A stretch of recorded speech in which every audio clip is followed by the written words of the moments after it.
Welcome back to the show. Well, we've gone from comedy to art and painting to another form of art, and that is music. And we've had Mike on the show in the past, a wonderful coalition that really helps musicians here in the city and spreading the word that we have great music and we have great performers and we have great venues. And here to tell us more about, this is a great one because I was down on Spark Street last year and really enjoyed it. It's called Songs of the Shed, and the program coordinator, Jessy Lindsay, joining us here on this show. Welcome, Jessy. Great to have you here.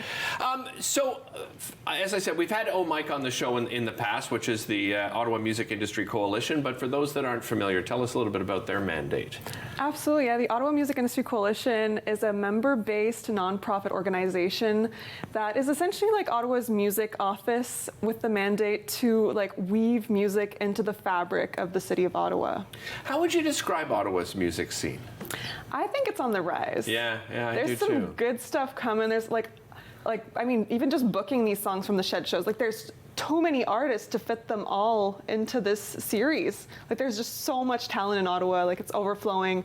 Amazing venues. We got just so much stuff coming. Yeah, absolutely. A lot of promise. Well, we just had the Capital Music Awards as well, yes. And that was just amazing to see Angelique Francis and the Rainbow getting a venue Absolutely. of the year, and what's happened to them. There was a music venue that almost died on on us, and who steps forward? The business community steps forward and said, no, this is so important to us. Songs from the Shed, I think this is a great idea. Where did this inspiration come from? Yeah, so this is a series from the Spark Street business improvement area.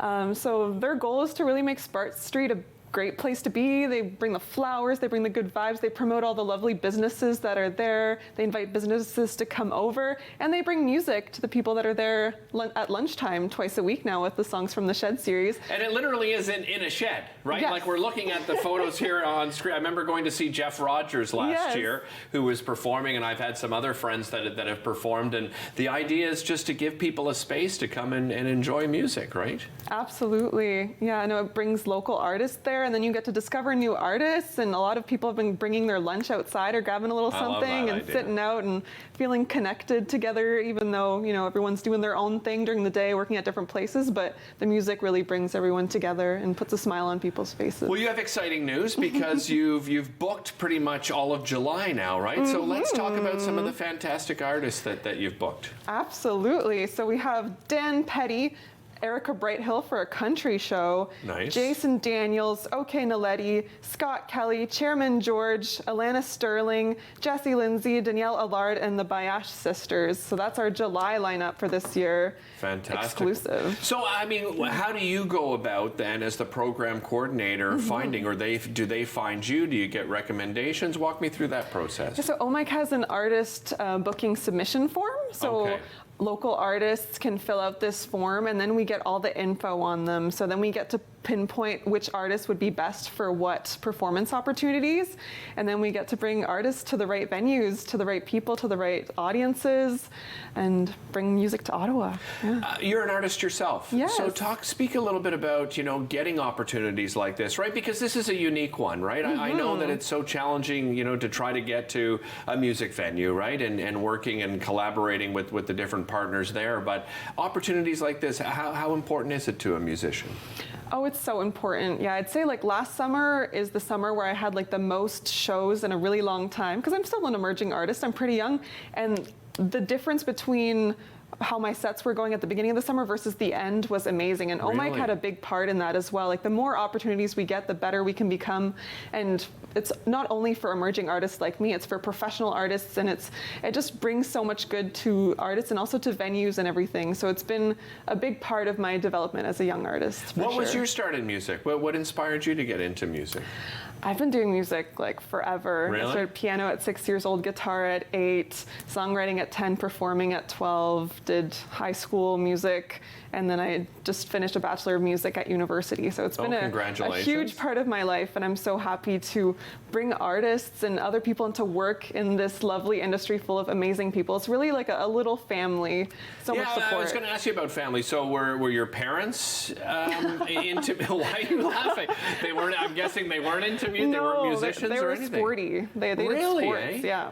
And so what, like, was there a specific moment in time where you were listening to something and you said, you know what, this is going to be my passion, and fell in love with it? I just started writing songs on my own. It was almost my way of doing like my own therapy and processing my own emotions. I was a very, very shy kid. Oh, and I really? really Okay. came out of my shell through performing, through writing songs and everything. So it did a lot of good for my mental health. And that's also something I've been noticing at the Shed. Like, just people could be having a terrible day, and then all of a sudden they hear this beautiful music right beside them, and there's always an automatic smile, no matter how bad their day could be going. It just brings so much good to people's mental health at Spark Street as well. Yeah, and I'm glad you mentioned the benefits of music too, because I think, you know, that's something we probably all turn to, right? During, you know, those times of isolation during the pandemic, where, you know, you can't just sit in front of a TV all day. How does music benefit, do you think, our mental health? I mean, it's proven to you know, make us happier, to produce more serotonin, especially even just singing, producing music ourselves too does a lot of good for us. It brings us together. Like, the amount of people I see that would normally be maybe a bit lonely at lunchtime, sitting on their own, you know, don't have any plans, like, feel somehow connected to this greater musical energy that brings us all together right there on Spark Street. It's really beautiful to see. And not everyone's just doing this at lunch, right? And having a bite to eat. Yeah. They're actually engaging with each other and listening to music. So walk us through. This happens when and where on Spark Street? Absolutely. So it happens every Tuesday and Thursday from 11:30 to 1 p.m. Okay. All summer, all the way up until October 12th. And it's in the Shed on Spark Street, which is between O'Connor Street and Bank Street. Excellent. So, and if there's a musician watching now and they want to perhaps participate later on in the summer, where do they go to find out information? Yes, they can go to the ottawamic.com/songsfromtheshed website, and there's a link to the booking form. Excellent. Thanks so much for being here. Really appreciate it. And I should say, you know, not just residents, an opportunity for you to go down, but if you have people coming from out of town and they're looking for a great spot, Spark Street's an amazing spot. Now they get some free live entertainment as well as part of that. We'll be right back after this.